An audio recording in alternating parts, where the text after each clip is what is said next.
Om Swastiastu. Assalamualaikum warahmatullahi wabarakatuh. Salam sejahtera, namo buddhaya, salam kebajikan, rahayu untuk kita semua. Dewa Jari yang terhormat dan pemirsa yang saya hormati.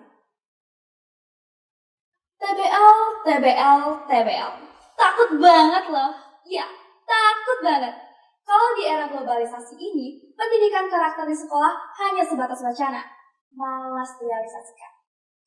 Pendidikan bukan hanya pergi ke sekolah lalu mendapatkan nilai, melainkan juga soal menyerap ilmu kehidupan. Inilah yang dinamakan karakter. Siswa diharapkan memiliki akhlak atau budi pekerti yang digunakan sebagai bekal dalam kehidupannya. Kenyataannya banyak pelajar Indonesia yang belum optimal menerapkan pendidikan karakter. Hadirin, masih kita lihat banyak pelanggaran norma dan hukum yang terjadi di kalangan pelajar. Mulai dari kasus tawuran, perundungan, hingga tindakan seks bebas yang masih saja terjadi pada beberapa remaja yang notabene berstatus pelajar di negeri ini. Tidak usah jauh-jauh. Contohnya saja, kasus video mesum yang melibatkan 5 pelajar SMP di Tejakula Buleleng ini. Mirisnya, tindakan asusila ini dilakukan hanya demi uang Rp50.000.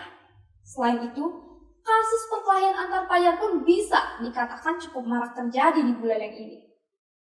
November 2021 lalu, kita ingat beredarnya video di sosial media mengenai perkelahian 2 gadis berstatus pelajar SMP yang ketika diselidiki permasalahannya karena rebutan cowok. Tidak hanya itu, duel karena rebutan cewek pun juga terjadi pada 2 remaja di Desa Kitab, Kecamatan Seridet, Buleleng pada Februari 2022 lalu.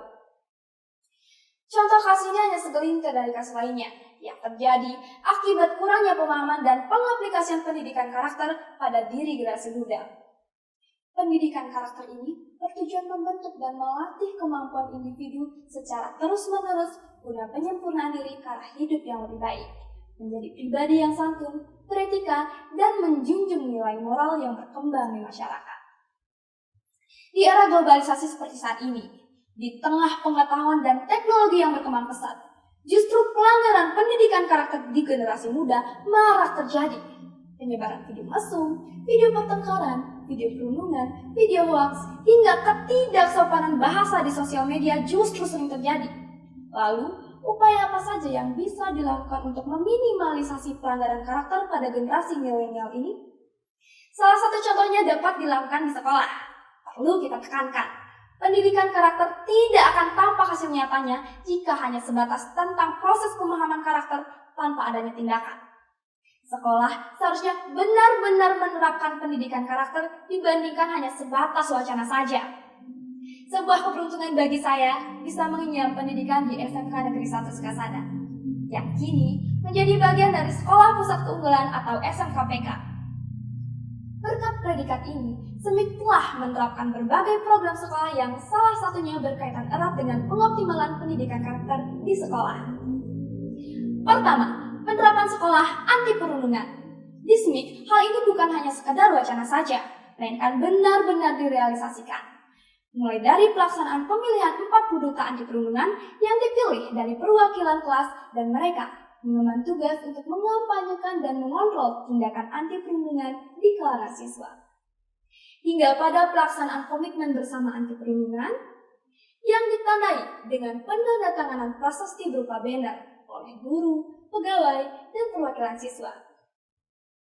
Penandatanganan prasasti ini sebagai wujud komitmen setiap warga sekolah untuk mengatakan tidak pada perundungan.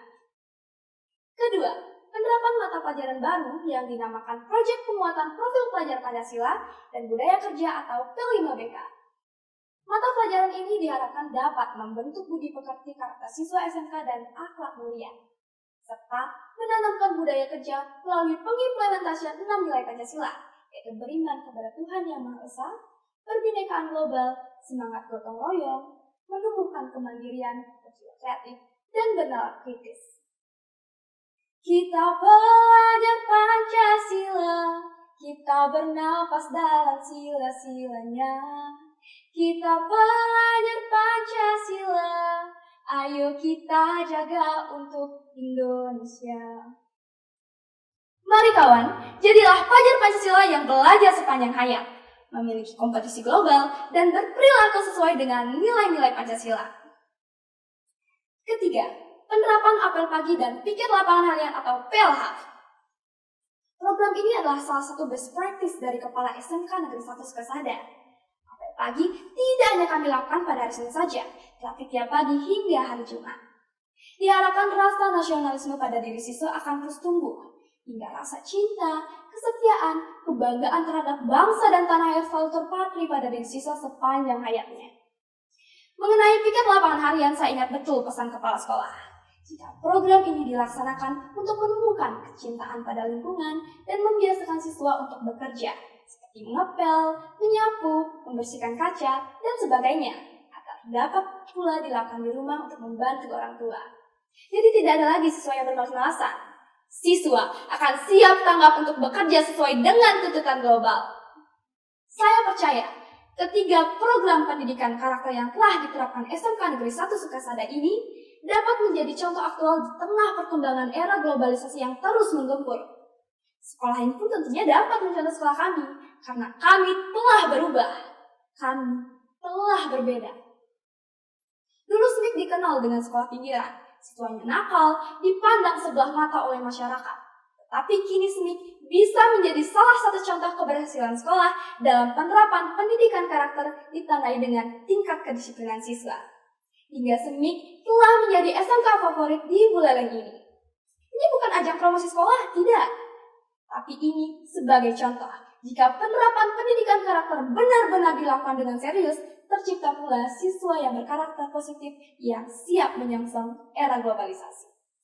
Karena era globalisasi tanpa pendidikan karakter yang kuat bagai telur di ujung tanduk, berbahaya. Tentu kita berharap di era globalisasi, semua orang khususnya siswa bisa memfilter dirinya untuk bijak dalam bermedia sosial dan taat akan norma hukum di lingkungan masyarakat. Betapa indahnya masa depanku nanti. Saya, Niko Manggulan Trisya Dewi, salah satu contoh generasi milenial yang lahir dari sekolah yang peduli terhadap pendidikan karakter. Seperti kata mendiang Raden Ajeng Kartini, banyak hal yang bisa menjatuhkanmu, tapi satu-satunya hal yang dapat menjatuhkanmu adalah dirimu sendiri. Mari, optimalkan dan realisasikan pendidikan karakter. Jadilah milenial yang berkarakter untuk menyongsong era globalisasi ini. Terima kasih telah menyimak pidato saya. Mohon maaf jika terdapat kesalahan dalam ucapan. Akhir kata, saya tutup dengan paramesan.